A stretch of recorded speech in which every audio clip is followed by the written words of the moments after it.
When I was 42, I was teaching 10 high-intensity cycling classes per week, two of which took place at 5:45 a.m. I would get up at 4:15 twice a week, teach my class, come home, get my toddler to daycare, and go back to bed for an hour or two.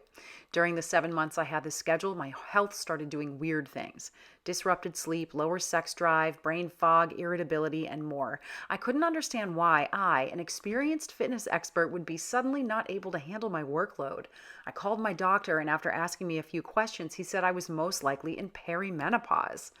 I didn't know perimenopause lasted 8 to 10 years or what the symptoms were, and I certainly didn't know that my work schedule and the lack of a normal sleep schedule was throwing me further into suffering. I was flabbergasted that no one was talking about this in my industry.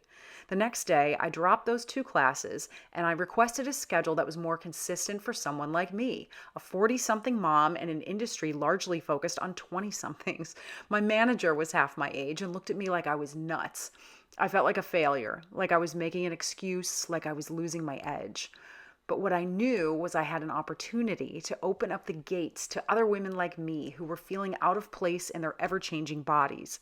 I focused all of my continued education on learning about the menopause journey. I got certified as a menopause coach specialist, but most importantly, I started redefining what it meant to be a powerful woman of a certain age who unapologetically takes up space in this world.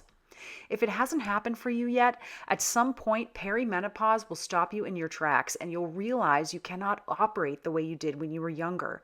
But it doesn't mean it's over for you. It means a new chapter is just beginning and has the potential to be better than anything you could even imagine.